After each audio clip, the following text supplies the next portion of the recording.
So do you think that your brand only consists of color schemes, taglines, and fonts? Well, if you answer yes, then keep watching because I got you. So one of the first things that you need to know about your brand is that there is a major difference between your brand and your brand identity.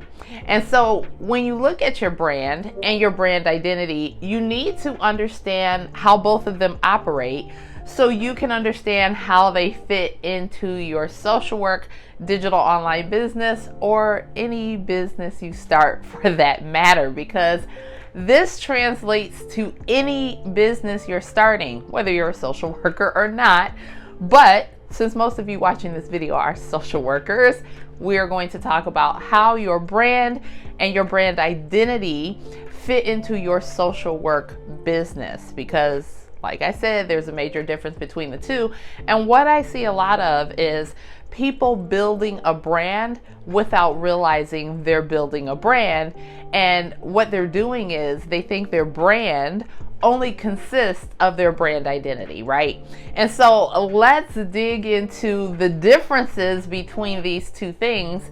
But the first thing that you needed to know was that your brand is different from your brand identity. And we are going to get into what makes them different from each other.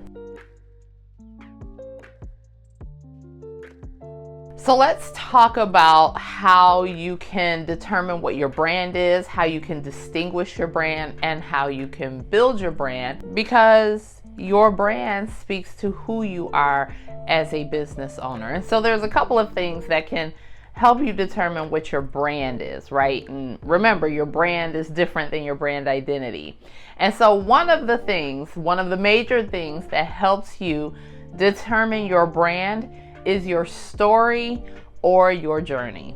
Now, as a business owner, you are going to need to share your story or your journey. Why? Because people want to hear about it.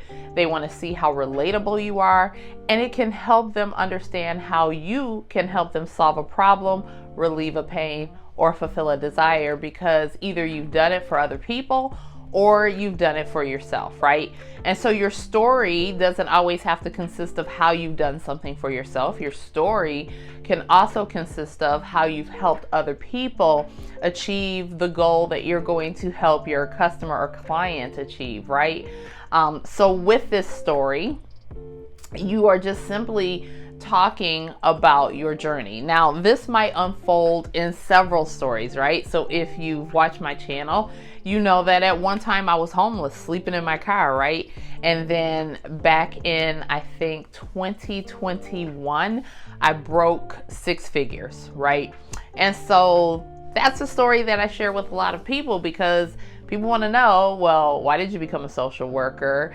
Why did you become an entrepreneur? And all of these things, right? And there's a story behind each of them. There's a story behind why I became a social worker.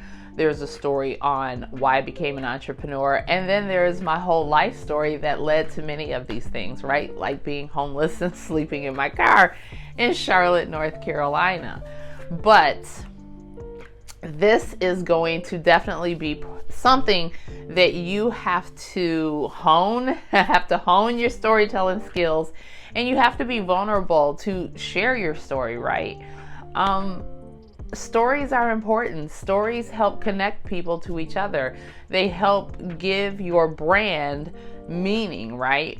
It gives it context. And so your brand is your story. Your brand is also how you show up to do business. So, for example, my ideal client, right? The person that I base my ideal client off of, her name is Karen. And Karen doesn't curse. I mean, she probably does. She just doesn't do it a lot. She might do it when she gets frustrated. But your girl might drop an F-bomb, right? And so part of my brand is the fact that you might pop up on one of these videos and an F-bomb might fly out of there. Or I doubt it, but it might. And or some other use of profanity might fly, right? And that's not gonna vibe with everyone. So people who watch my channel and consume my content have to be okay with the fact that I'm gonna drop some curse words. That is part of my brand. Another thing that's part of your brand is your authentic personality. So I talk a lot with my hands. Your girl talk a lot with her hands. That's part of my personality. I'm not going to change it. I'm not going to get on here and try and act like someone else. I'm not going to try and deliver these videos like someone else delivers their videos. I am going to stick to who my personality is. And you'll find a bunch of personalities here on YouTube and just out in the world doing business. And your authentic personality is part of your brand. So hold on to it. Don't try and follow other people or do what other people do or act how other people act or act how you think a person should act when they're doing business. Show up as yourself and people will love you for it. Now, if you're new to my channel, my name is Michelle, and on this channel I show social workers how to go from being overworked and underpaid to owning their entire 24 hours as a digital entrepreneur so they can have more time, financial, and career freedom. If that's something that sounds interesting to you, go ahead and like this video because it does help more social workers see my content so they can go from being overworked and underpaid too. And subscribe to this channel and then click the bell icon so you get notifications every time I upload a new video. So number 3 are going to be things that help define your brand identity. And so your brand identity consists of how people identify your business, right? So this could be the colors that you choose for your brand. This could be the fonts that you choose. This could be the way you choose to show up and do graphics and photos, right? And so one of the major things is called brand scent. Brand scent. So say for instance you have your brand colors. Now I went through a rebranding last year and changed my brand colors, and it's possible I'll go through a rebranding again. But you can first of all rebrand yourself as many times as you want to.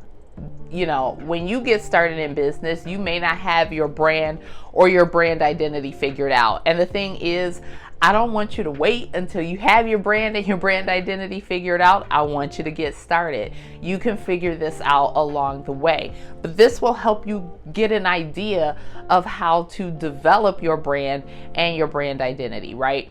And so your brand identity, you might choose colors at the beginning that a year or two into your business, you say, this really doesn't feel right for my brand, right? And so you want to shift your brand identity so it captures your brand as well, right? And so that can be through colors and fonts. Images can also represent your brand identity. And so these can be stock images that you choose. These can be your own personal images, right? So for example, you will find that many of my professional photos that I'm working on with a photographer are outside. I prefer for photos to be outside. I like outside backdrops. If I could record my videos outside, I would, but it's probably about 35 degrees right now and we're almost in April. We're almost in April in Buffalo and it's 35 degrees. So it's just too damn cold for me to go out there outside recording videos. But you will find in the summertime, I'm going to be outside a lot. I like nature in the back of my videos. I like nature in the back of my photos. That is part of my brand identity. So it's not just the fonts and the colors. It is also numerous things that you can choose that represent your brand. So your brand identity represents your brand. It is a visual representation of your brand. Now, I do talk about this in Swell the Community, which if you've been watching my channel for a while, I was offering a free training. That free training is now closed and the Swell community is going to close as of March 31st. There are only 3 spaces left in my community, and in that community I show you how to start and grow a digital online business, and part of what we talk about is branding and brand identity. And so if you are interested in joining that community before it closes on the 31st of March, go ahead and pop into the description box and check it out. So, number 4, let's take a look at some important notes about your brand and your brand identity. So, one of the first things to remember is that your brand identity conveys a message about your brand. One of the second things to remember is that colors represent and give a feel to your brand. Now, the colors you choose initially may be different later. And remember, you are not locked into any colors. You're not locked into any fonts. Your brand identity can actually change over time if you so choose. There is an entrepreneur I follow by the name of April Franks, and she changes her brand identity maybe every year or every couple years. I've been following her for quite some time, probably almost 10 years now, and she's probably changed her brand identity 7 or 8 times, and she still has a large following. She's still making money. Listen, it's nothing's etched in stone when it comes to your business. Businesses should be called pivot tables because you can move across the table at any time in any direction, based on the feedback that you're getting, based on the life direction that you're going, based on how you change and evolve over time, right? So just remember that your fonts and your colors convey a message about your brand, and you can change what that is at any time. Now, one of the last things to know about your brand and your brand identity, and it's super important, is that it's much easier to change your brand identity than it is to change your brand. And so remember, your brand is your story. Your brand is how you show up and do business. Your brand is your authentic personality. And these things are usually typically set in stone. Yes, you can make some minor adjustments, but come on now. You are who you are, right? And this is very difficult to change. So this is why it's important to show up as your authentic self. Now, even though changing your brand is not easy, changing your brand identity is super easy. Like literally, you just go out there and pick some new colors and some new fonts, and maybe even update your brand messaging, right? So your brand messaging, your transformation statement, which I talk a lot about on this channel, because I talk about the fact that when you are selling your services and or products, you are speaking to the transformation that you offer someone, right? You're not speaking to how much it costs. You're not speaking to the features in the product. You are speaking to the transformation that you can help people with, because transformations are what people pay for. In your brand identity, your transformation statement is included in that. You can change that.